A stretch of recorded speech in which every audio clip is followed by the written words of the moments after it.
Ya, tema kita Ibu Sang Pendengar. Tadi Kak Marle menyinggung bukan berarti bapak-bapak tidak tidak pernah mendengar gitu.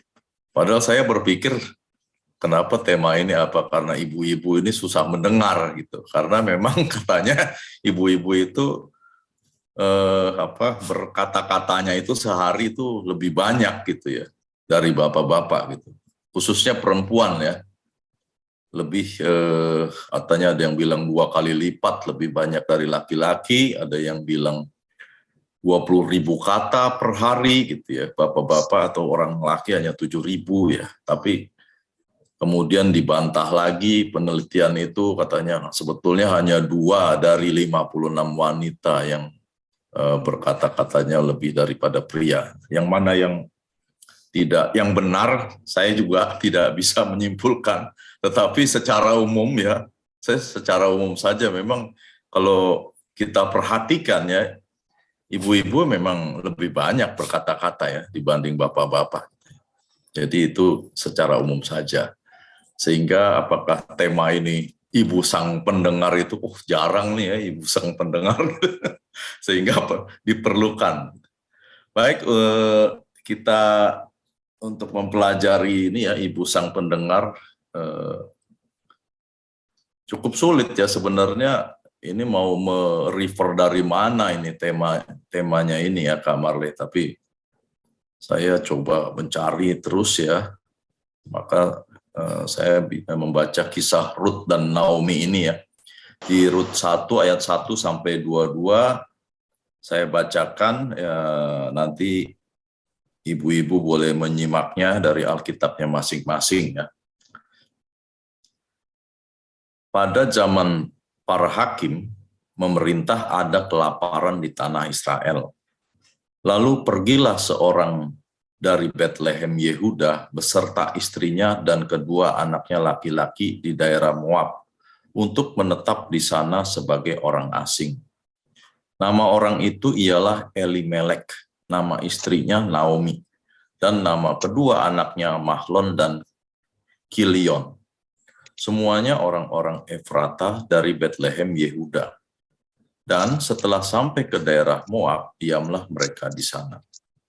Kemudian matilah Elimelek suami Naomi, sehingga perempuan itu tertinggal dengan kedua anaknya.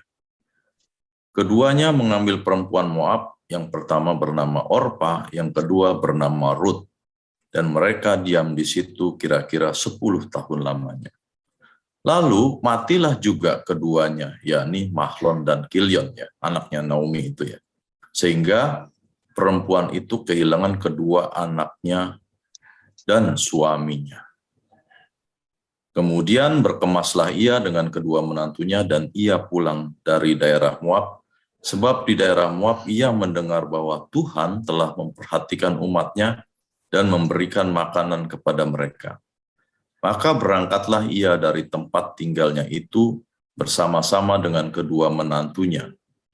Ketika mereka sedang di jalan untuk pulang ke tanah Yehuda, berkatalah Naomi kepada kedua menantunya itu, "Pergilah, pulanglah masing-masing ke rumah ibunya. Tuhan kiranya menunjukkan kasihnya kepadamu, seperti yang kamu tunjukkan kepada orang-orang yang telah mati itu dan kepadaku. Kiranya atas karunia Tuhan kamu mendapat tempat perlindungan masing-masing di rumah suaminya." Lalu diciumnyalah mereka, tetapi mereka menangis dengan suara keras dan berkata kepadanya, "Tidak, kami ikut dengan engkau pulang kepada bangsamu." Tetapi Naomi berkata, "Pulanglah anak-anakku, mengapakah kamu turut dengan aku? Bukankah tidak akan ada lagi anak laki-laki yang kulahirkan untuk dijadikan suamimu nanti? Pulanglah anak-anakku, pergilah, sebab sudah terlalu tua aku untuk bersuami. Seandainya pikirku ada harapan bagiku, dan sekalipun malam ini aku bersuami, bahkan sekalipun aku masih melahirkan anak laki-laki, masakan kamu menanti sampai mereka dewasa? Masakan karena itu kamu harus menahan diri dan tidak bersuami? Janganlah kiranya demikian, anak-anakku. Bukankah jauh lebih pahit yang aku alami daripada kamu? Sebab tangan Tuhan teracung terhadap aku. Menangis pula mereka dengan suara keras. Lalu Orpa mencium mertuanya itu minta diri, tetapi Rut tetap berpaut padanya. Berkatalah Naomi, telah pulang iparmu kepada bangsanya dan kepada para allahnya. Pulanglah mengikuti iparmu itu. Tetapi kata Rut, janganlah desak aku meninggalkan engkau dan pulang dengan tidak mengikuti engkau. Sebab kemana engkau pergi, ke situ jugalah aku pergi. Dan di mana engkau bermalam, di situ jugalah aku bermalam. Bangsamulah bangsaku dan Allahmulah Allahku. Di mana engkau mati, aku pun mati di sana. Dan di sanalah aku dikuburkan. Beginilah kiranya Tuhan menghukum aku. Bahkan lebih lagi daripada itu, jikalau sesuatu apapun memisahkan aku dari engkau selain daripada maut. Ketika Naomi melihat bahwa Rut berkeras untuk ikut bersama-sama dengan dia, berhentilah ia berkata-kata kepadanya. Dan berjalanlah keduanya sampai mereka tiba di Betlehem. Ketika mereka masuk ke Betlehem, gemparlah seluruh kota itu karena mereka. Dan perempuan-perempuan berkata, Naomi kah itu? Tetapi ia berkata kepada mereka, janganlah sebutkan aku Naomi, sebutkanlah aku Mara. Sebab yang Maha Kuasa telah melakukan banyak yang pahit kepadaku. Dengan tangan yang penuh aku pergi, tetapi dengan tangan yang kosong Tuhan memulangkan aku. Mengapakah kamu menyebutkan aku Naomi? Karena Tuhan telah naik saksi menentang aku, dan yang Maha Kuasa telah mendatangkan malapetaka kepadaku. Demikianlah Naomi pulang bersama-sama dengan Rut, perempuan Moab itu menantunya, yang turut pulang dari daerah Moab. Dan sampailah mereka ke Betlehem pada permulaan musim menuai jelai. Ya, demikianlah pembacaan Alkitab kita ya dari Rut. Jadi kalau kita memperhatikan kisah Rut ini, sedih ya. Rut itu seorang ibu ya. Dia pergi ke meninggalkan Israel, pergi ke Moab sekeluarga, lalu anaknya dua-duanya anak laki mendapatkan istri orang Moab, kemudian suaminya meninggal di Moab, lalu anak laki-lakinya juga meninggal di Moab, tinggal dia dengan menantu-menantunya gitu ya. Jadi orang-orang terdekatnya itu meninggal di tanah Moab gitu ya. Makanya sehingga ia mau kembali lagi. Nah, kita mempelajari ya dari kisah ini, saya menyoroti itu khususnya dari Rut 1 ayat 6 ya, karena ini temanya tentang mendengar gitu ya. Saya kutip ya, jadi kemudian berkemaslah ia dengan kedua menantunya dan pulang dari daerah Moab, sebab di daerah Moab ia mendengar bahwa Tuhan telah memperhatikan umatnya, dan seterusnya ya. Nah, jadi sekalipun Rut itu ada di Moab ya, dia senantiasa memperhatikan ya, atau melihat perkembangan bangsanya gitu ya. Bagaimana bangsa Israel ini gitu. Jadi ketika ia mendengar bahwa Tuhan telah memperhatikan umatnya, maka tergeraklah ia untuk kembali lagi pulang ke bangsanya ya. Memang keadaan dia juga sudah tinggal bersama menantunya gitu.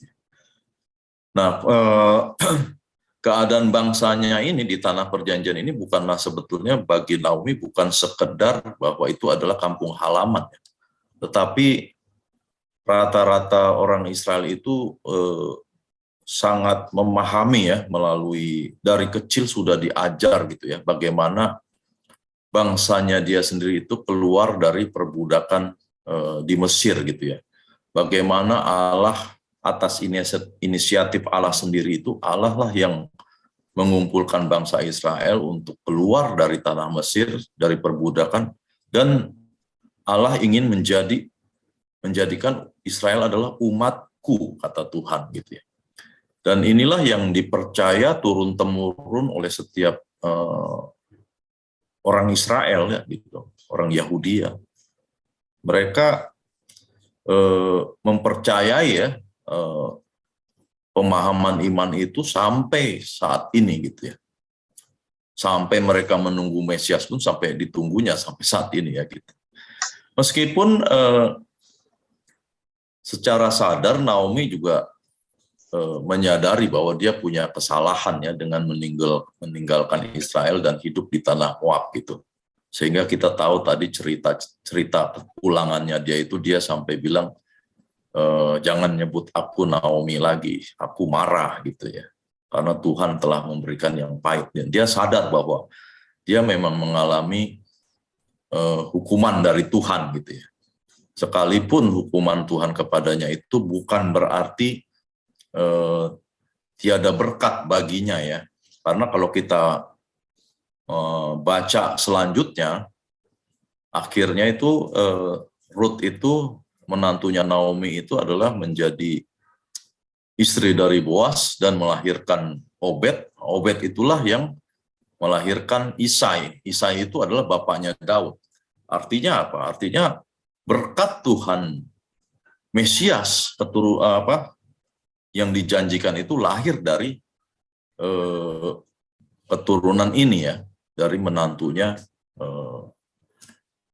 artinya dari menantunya Naomi ya, dari keluarga ayahnya Naomi sendiri, suaminya Naomi sendiri, Boas itu ya. Nah, di sini kita memperhatikan ya bahwa sebagai seorang ibu ya perlu mendengar atau memperhatikan apa yang Tuhan buat ya, apa yang Tuhan lakukan di dalam kehidupan kita sebagai seorang ibu. Jadi mendengar itu bukan mendengar yang lain-lain dulu, jadi mendengar bagaimana pimpinan Tuhan di dalam kehidupan gitu ya. Seperti Naomi ini. Naomi ini adalah seorang ibu dan punya keluarga, punya suami, punya anak, punya menantu. Tetapi dia tidak terlepas, tidak luput, dia selalu mendengar atau memperhatikan tuntunan atau pimpinan Tuhan di dalam kehidupannya. Meskipun dia di tanah Moab, dia tetap berkiblat ke Israel bahwa Israel adalah bangsanya, tanah perjanjiannya. Apa yang Tuhan mau buat terhadap dia dan bangsanya, itu selalu melekat dalam keimanannya. Nah, sebagai orang percaya, ibu-ibu pun saat ini sama gitu ya, dituntut keimanannya kepada Tuhan Yesus. Jadi pimpinan Tuhan tidak selalu ada suara yang sifatnya audible gitu, memberi petunjuk. Tidak lagi seperti itu ya.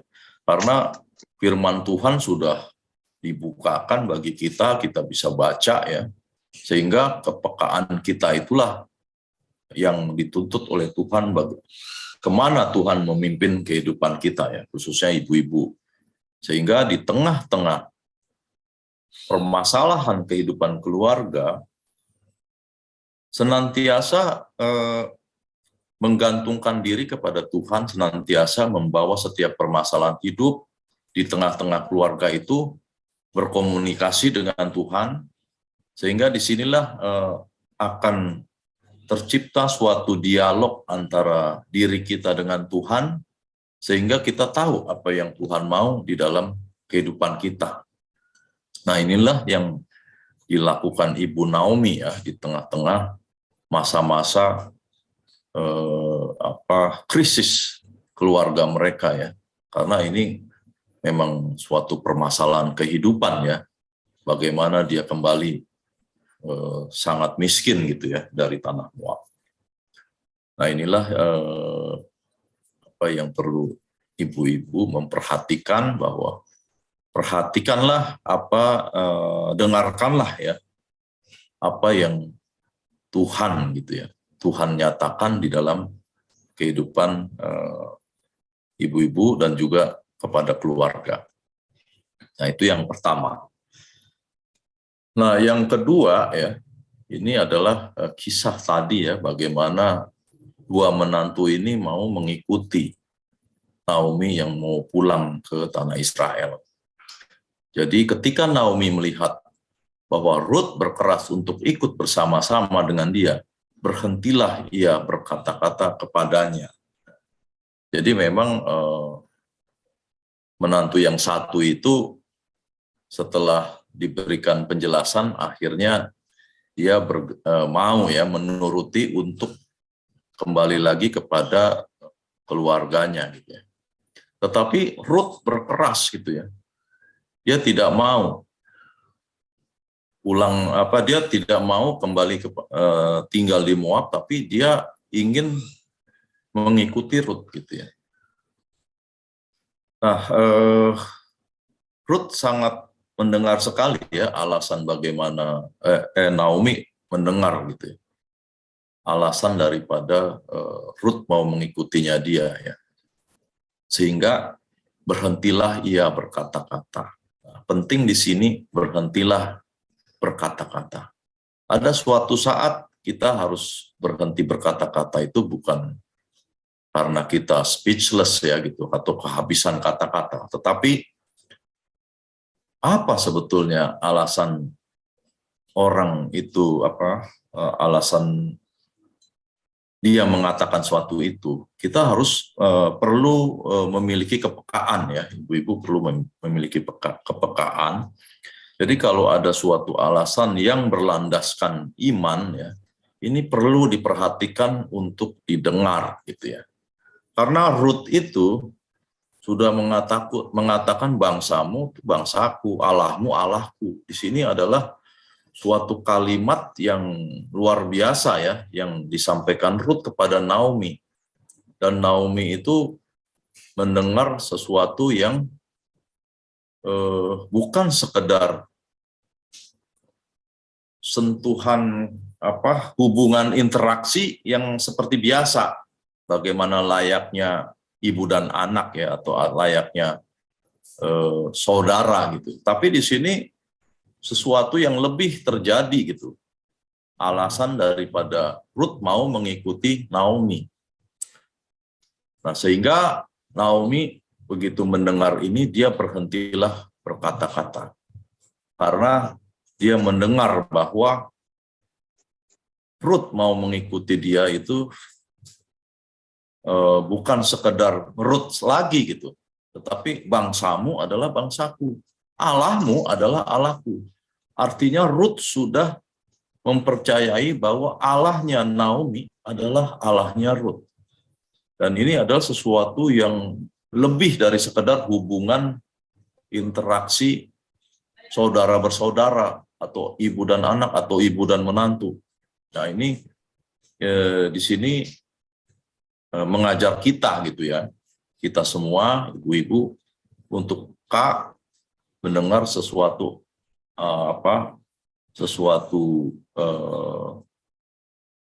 apapun ya, misalnya suami, misalnya anak gitu ya, yang sudah menyampaikan sesuatu yang berlandaskan iman ya, ini perlu diperhatikan untuk didengar dan berhentilah berkata-kata gitu ya.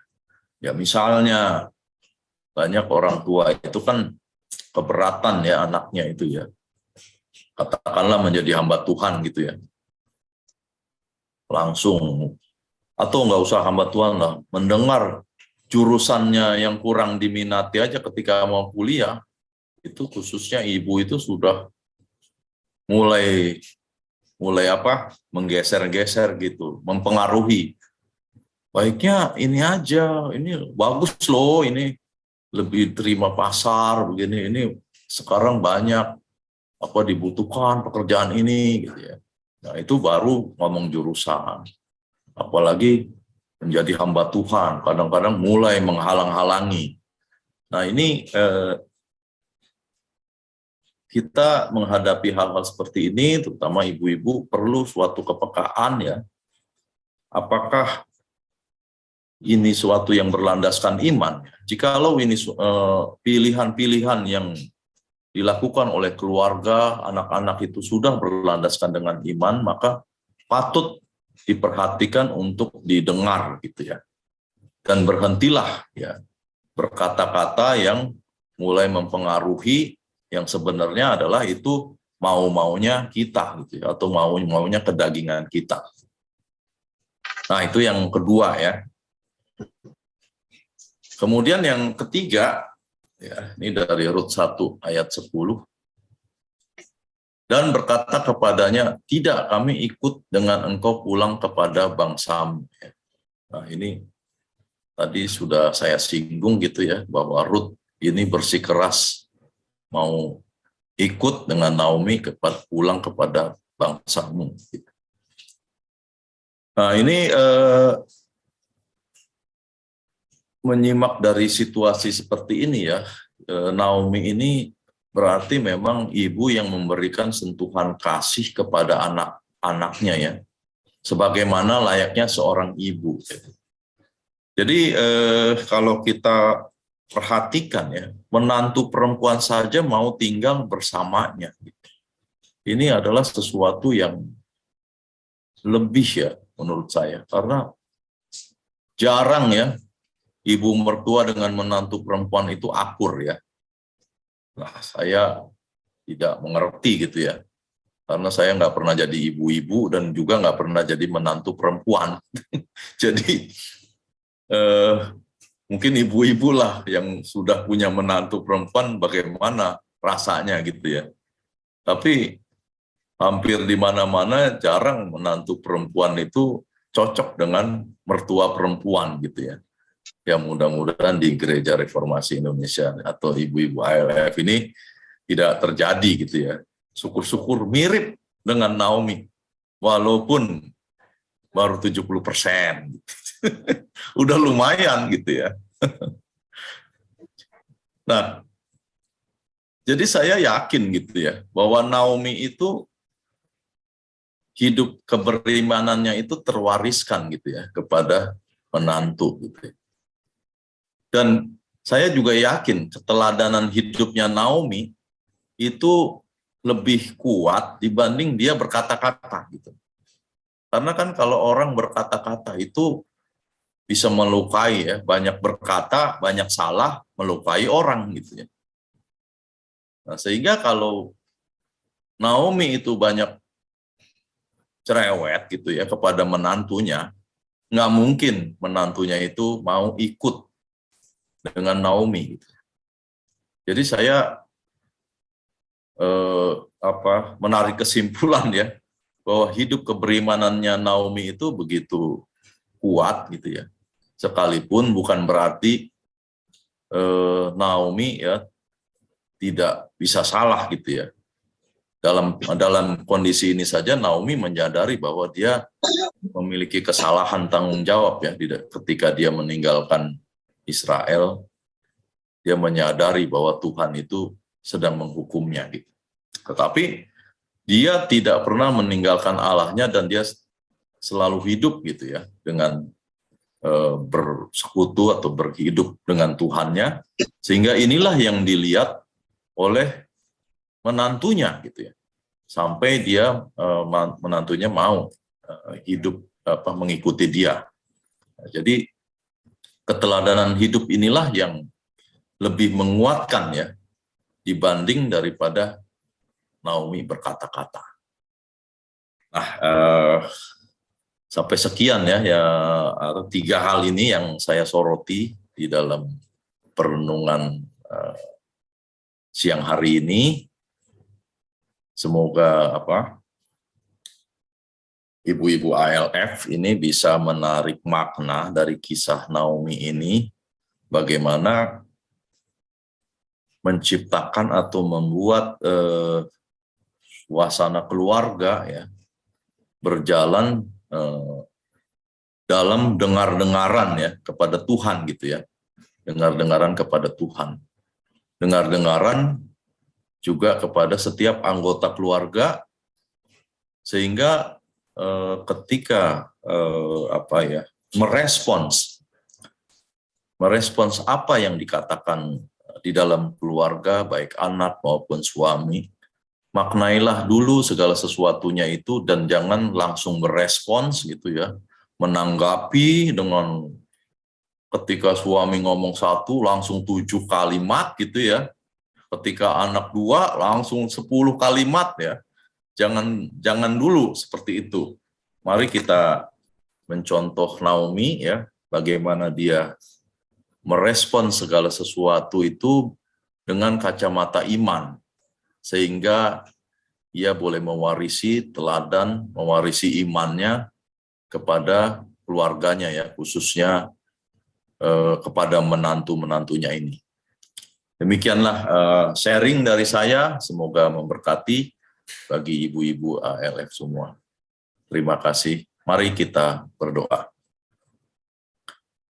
Ya Tuhan Allah Bapa kami di dalam surga, kami mengucap syukur dan terima kasih kalau siang hari ini kami boleh belajar Tuhan melalui kisah Naomi dan Ruth. Kiranya Tuhan menolong kami, khususnya ibu-ibu ALF di Gereja Reformasi Indonesia ini, sehingga di dalam kehidupan, di tengah-tengah keluarga, permasalahan keluarga, senantiasa tetap memandang Engkau saja Tuhan, tetap beriman kepada Engkau saja Tuhan, dan mendengar suara Tuhan di dalam setiap permasalahan secara yang realita terjadi di dalam keluarga. Karena Engkau sekalipun dalam situasi permasalahan apapun, Engkau tetap mengamati jalan-jalan dan mengamati anak-anak-Mu di tengah-tengah dunia ini. Terima kasih Bapa di surga, di dalam nama Tuhan kami Yesus Kristus kami naikkan doa ini. Amin. Baik, ibu-ibu, saya kembalikan lagi ke WL. Barangkali ada sesuatu. Makasih Pak Yudi. Siang hari ini, mungkin di antara kita ada ibu-ibu yang mau sharing juga atau mau bertanya. Ada di sini kan juga ada hamba-hamba Tuhan yang bisa membantu. Kalau ada ibu-ibu yang mau tanya, silahkan. Saya kasih kesempatan. Kalau di sini intinya bahwa tadi kayak Pak Yudi bilang bahwa tidak semua, memang seringkali masalah bilang bahwa menantu perempuan dengan ibu mertua itu tidak, dalam kehidupan sehari-hari banyak terjadi masalah, banyak konflik. Tapi kita lihat di sini bahwa kalau sebagai seorang ibu mertua yang hidup di dalam Tuhan dan juga menantu yang mengerti kebenaran firman Tuhan, mungkin hal itu tidak akan terjadi gitu. Dan berarti memang di dalam hidup menjadi masalah yang sangat besar yang membuat keributan di dalam keluarga. Kita boleh belajar di sini bahwa Naomi sebagai seorang ibu mertua yang dia peka terhadap menantunya Ruth, tapi juga dia peka terhadap apa keputusan dari Orpa, sehingga dia tidak memaksa akan menantunya si Orpa untuk balik kepada kaumnya. Tapi di sini dia melihat bahwa ketika Ruth mendesak untuk tinggal bersama dia, di sini kita lihat bahwa memang saya percaya bahwa di dalam pembacaan kita di kitab Ruth ini bahwa memang Tuhan punya rencana juga atas kehidupan Ruth untuk kedepannya gitu, sehingga nanti dari keturunan Ruth dan Boaz ini ada, kita lihat keturunan terusnya sampai kepada Kristus gitu. Di sini kita lihat bahwa Naomi dan Ruth ini sebenarnya boleh menjadi contoh buat para ibu-ibu juga mungkin yang nanti punya menantu atau apapun, biarlah itu boleh menjadi contoh buat kita semua gitu. Makasih Pak Yudi buat siang hari ini. Mungkin ada yang lain, Mami Mer, silakan. Ya intinya sih kalau yang Mami jalanin ya bagaimana kita kebijaksanaan kita mesti punya hati yang bijaksana, dan kita jangan melihat terus kesalahan menantu kita, Nah, kita harus merangkul mereka sebagai orang tua juga, dan mantu juga harus menghormati orang tua sebagaimana seharusnya yang sudah ditata di dalam Alkitab. Kita intinya harus dewasa di dalam mengerti akan kebenaran firman itu aja sih, Marley.